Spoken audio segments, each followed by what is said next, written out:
Hello, আসসালামু আলাইকুম friends, আপনাদের সবাইকে স্বাগতম জানাই আমার ইউটিউব চ্যানেল। আমি মোহন আপনাদের সাথে রয়েছি। আজকে আমাদের অ্যাডোবি ইলাস্ট্রেটরের টিপস অ্যান্ড ট্রিক্সের 4র্থতম ক্লাস। আর আজকের ক্লাসে আমরা জানবো অ্যাডোবি ইলাস্ট্রেটরের 5টি আরও মজাদার টিপস। তাহলে চলুন বেশি কথা না বলে ভিডিওটি শুরু করা যায়।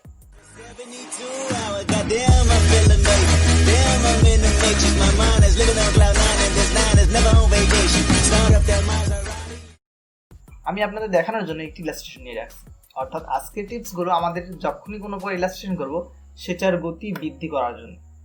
আচ্ছা, আপনারা হয়তো দেখতে পাচ্ছেন আমি এখানে একটা গাছের ইলাস্ট্রেশন নিয়ে রাখছি, যেখানে কিছু পাতা রয়েছে, তাই না? এখন আমরা যখনই ইলাস্ট্রেশন করে থাকি আমাদের বিভিন্ন প্রকার জিনিস প্রয়োজন হয়। যেমন আমরা এখানে ইলাস্ট্রেশন করছি সেটা দেখবো আরেক জায়গায় যেন আমি জুম করে দেখতে পারি। তার জন্য আমরা সিম্পল একটা নিউ উইন্ডো ক্লিক করব। উইন্ডো থেকে নিউ উইন্ডোতে যাব। যাওয়ার পরে এই উইন্ডোটাকে আমরা দেখুন এখানে একটা অপশন আছে অ্যারেঞ্জ ডকুমেন্ট, অর্থাৎ এখানে ক্লিক করে এখান থেকে আমরা যেটাতে যাবে সেটা হল টু আপ। এখানে ক্লিক করলে আমাদের এইটা একটা ছোট উইন্ডোতে চলে আসবে। দেখুন ছোট উইন্ডোতে চলে আসছে, কিন্তু যেহেতু আমার এইটা আসবে না, আমি আবার প্রসেসটা দেখাচ্ছি। এটাতে ক্লিক করে অ্যারেঞ্জ থেকে টু আপে যাব। এবার দেখুন আমার এইটা একটা ডকুমেন্ট হয়ে গেছে আর এইটা একটা ডকুমেন্ট হয়ে গেছে। আমি এখানে কিছুটা জুম করে রাখতে পারি, আমি এখানেও কাজ করতে পারি, এখানেও কাজ করতে পারি। আমাদের সুবিধার্থে আমরা যেখানে ইচ্ছা সেখানে কাজ করবো। ধরুন আমি এখানে ক্লিক করলাম, দেখুন দুটোই কিন্তু ক্লিক হয়ে গেছে। আমি এটাকে সরাই এটা ধরুন ক্লিক করছি, কাজ হয়ে যাচ্ছে। এবার আমি যদি শুধুমাত্র এইটার কালার চেঞ্জ করে দিই, এটার কালার যদি এখানে চেঞ্জ করে দিই, এটার ভিতরে দেখুন আমি জুম করে দেখছি, হ্যাঁ এখানে দেখুন জুম আউট করা আছে, কিন্তু আর এখানে জুম ইন করা আছে। আমি এটার কালার যদি চেঞ্জ করি তাহলে কেমন দেখাবে আমি ওখানে তার প্রিভিউ দেখতে পারবো, এমনকি বড় করে প্রিভিউটা দেখতে পারবো। এছাড়াও নিউ উইন্ডো এরকম স্প্লিট করে নিয়ে আমরা অনেক কাজে ব্যবহার করতে পারি। আমরা যখনই কোনো প্রকার ইলাস্ট্রেশন করবো, অর্থাৎ আমরা যদি কোনো প্রকার ইলাস্ট্রেশন করে থাকি তখন সেটাতে কি কেমন আসছে, এখানে আমরা লাইনটা কেমন নিলাম, বাঁকা হয়ে গেছে নাকি, সেটা আমরা এখান থেকে দেখতে পারবো। আমাদের এখানে জুম ইন করা থাকবে এবং আমরা এখানে যদি কোনো প্রকার কাজ করে থাকি, অর্থাৎ ব্রাশ টুল যদি কোনো প্রকার এখানে কাজ করি, যা করবো তা এখানে জুম করে আমরা দেখতে পারবো। এটা হলো আমাদের 1 নম্বর টিপস। আচ্ছা, 2 নম্বর টিপসটি হলো আরও খুব মজাদার। তবে আমি বলবো আপনাদের, যদি আপনারা কোনো প্রকার টিপস অ্যাপ্লাই করে থাকেন ইলাস্ট্রেশনের জন্য, তবে এই প্রথম টিপসটি অবশ্যই অ্যাপ্লাই করে দেখবেন। এটা খুবই কার্যকরী আর এইটা আমাদের কাজের গতি অনেক বৃদ্ধি করে দেয়।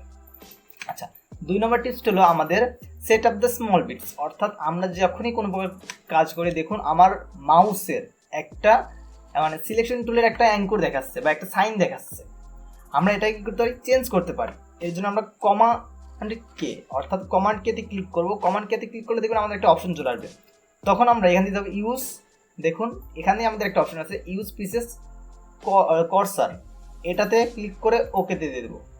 এবার দেখুন আমার এটা কিন্তু একটু চেঞ্জ হয়ে যাচ্ছে। এবার দেখুন পেন টুল সিলেক্ট করছি, আমার কিন্তু এবার ক্রস আসছে।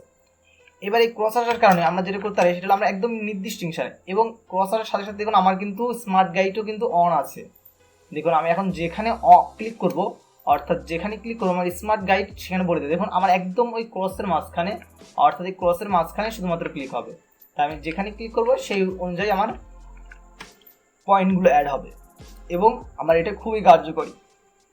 এটা হলো আমাদের 2 নম্বর টিপস। আমরা কোনো প্রকার টুলস ইউজ করলে তখন আমাদের এরকম কার্সার ক্রস চলে আসবে, তখন আর সেই টুলটার শেপ আসবে না বা আমাদের সে টুলটার শেপের জন্য কোনো প্রকার ডিস্টার্বও ফিল হবে না। এটা হলো আমাদের 2 নম্বর টিপস। এবং 3 নম্বর টিপসটি যেটা হলো কালার মোড। আমরা অনেক সময় কিছু প্রিন্টিংয়ের কাজ করার জন্য CMYK-তে রাখি এবং ওয়েবের কাজ করার জন্য RGB-তে রেখে থাকি। এখন আমি বেশিরভাগ যেটা করি সেটা হলো আমি কাজ করার পূর্বে কালারটা সিলেক্ট করে নিই RGB-তে। এখন আমরা যখন প্রিন্টেড, ধরুন এই কালারটা আমার RGB-তে রয়েছে, কিন্তু দেখতে পাচ্ছেন RGB-তে রয়েছে, কিন্তু এটা আমাকে প্রিন্ট এবং CMYK-তে লাগতে হবে। তখন আমি একদম কাজের লাস্টে আমি ডকুমেন্টের কালার মোডটা চেঞ্জ করে নিই। তার জন্য আপনারা সিম্পলি ফাইলে যাবেন, ফাইল থেকে দেখবেন আমাদের এখানে কালার মোড দেওয়া থাকবে, অর্থাৎ ফাইল থেকে আমাদের যে কালার মোডটি দেওয়া থাকে আমরা সেখানে যাব। ফাইল থেকে ডকুমেন্টস কালার বলতে এখানে একটা অপশন আছে, এখানে ডকুমেন্ট কালার মোডে। এবার দেখেন RGB-তে রয়েছে, আমরা এখানে CMYK করে দিলাম। CMYK-তে করে দিলে আমার কালার মোডটা চেঞ্জ হয়ে গেছে। কিন্তু এবার দেখুন আমার এই কালার মোডটা চেঞ্জ হয়ে গেছে। এবার আমি এখানে যেমন ইচ্ছে তেমন অ্যাপ্লাই করতে পারবো। আপনার বায়ার চাইছে CMYK-তে, আপনি RGB-তে কাজ করে পরবর্তীতে তার কালার মোড CMYK-তে করে দিতে পারবেন। এটা আমাদের 2 নম্বর টিপস, যা খুবই কার্যকরী হয়ে থাকে। অর্থাৎ প্রিন্টিংয়ের কাজের জন্য আমরা RGB-তে কাজ করে পরে আমরা সেটাকে CMYK-তে ট্রান্সফর্ম করে দেবো কালার মোডটি। আচ্ছা, 4র্থ যেটা সেটা হলো আমাদের খুবই কাজে দেয়। আচ্ছা ধরুন এখানে একটা ডিজাইন করছি, তাই না? এখানে অনেক ধরনের কালার রয়েছে, অর্থাৎ এখানে অনেক কালার রয়েছে।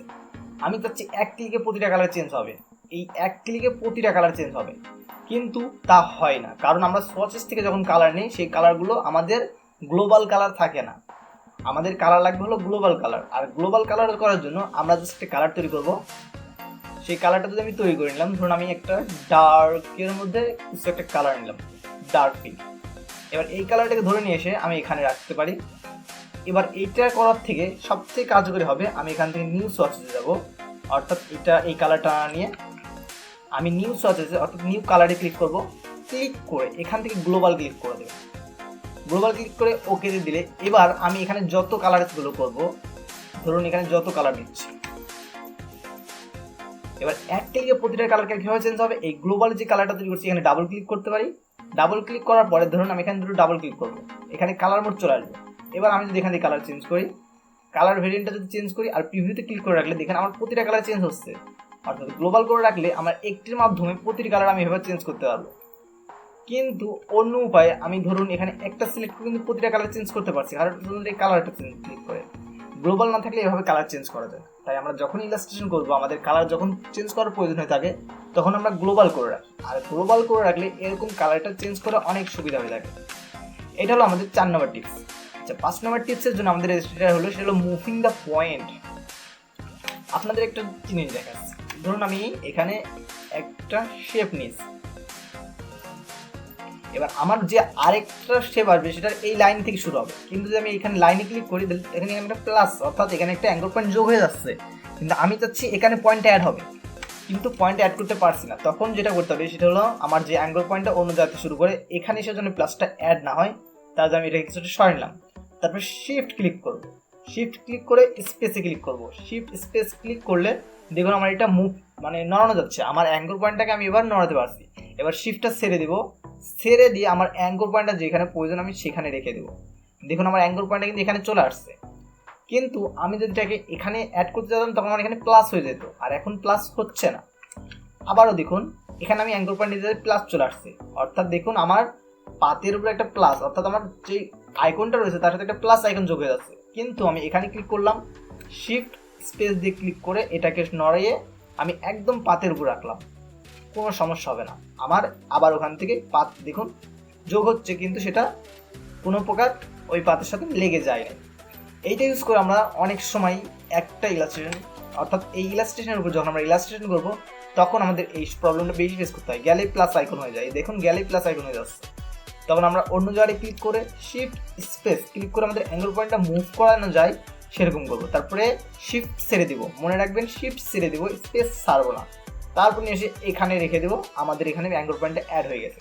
এবার আমরা চাইলে এখান থেকে আস্তে আস্তে কাজ করতে পারি, অর্থাৎ তারপরে আমরা আবার আমাদের পূর্ব অবস্থার মতন কাজ করতে পারবো, কোনো প্রকার সমস্যা হবে না। আচ্ছা আপনাদের জন্য একটা এক্সট্রা টিপস আমি দিয়ে রাখছি, সেটা হলো আপনাদের যখন এরকম কাজ করবেন দেখবেন এরকম ফিল কালার চলে আসে, স্ট্রোক কালার আসে না। এর জন্য শিফট এক্স মনে রাখবেন, শিফট এক্স ক্লিক করলে আমাদের ফিলটাকে স্ট্রোকে পরিণত হয়ে যাবে, আর স্ট্রোকের সাইজ আপনার এখান থেকে মিনিমাম বা যতটুকু আপনার প্রয়োজন ততটুকু দিয়ে নিতে পারবেন। এটা হলো আমাদের অ্যাডোব ইলাস্ট্রেটরের ইলাস্ট্রেশন দ্রুত করার জন্য 5টি টিপস। আজকের ক্লাসটি এই পর্যন্ত রইল, কিন্তু আজকের ক্লাসে আমরা জানলাম খুবই গুরুত্বপূর্ণ 5টি টিপস। নেক্সট ক্লাসে আমি আপনাদের জন্য নিয়ে আসবো আরও 5টি টিপস। তাহলে অবশ্যই পরবর্তী ক্লাসটির জন্য ক্লাসটি আপনি দেখবেন, এবং আমার চ্যানেলটি এখনও যারা সাবস্ক্রাইব করে নাই তাদের কাছে বিশেষ করে অনুরোধ করলাম, প্লিজ সাবস্ক্রাইব মাই চ্যানেল, আর নোটিফিকেশনের জন্য বেল আইকনটাকে ক্লিক করবেন। দেখা হবে পরবর্তী ভিডিওতে। আজকের ভিডিও এই পর্যন্তই রইল। আসসালামু আলাইকুম।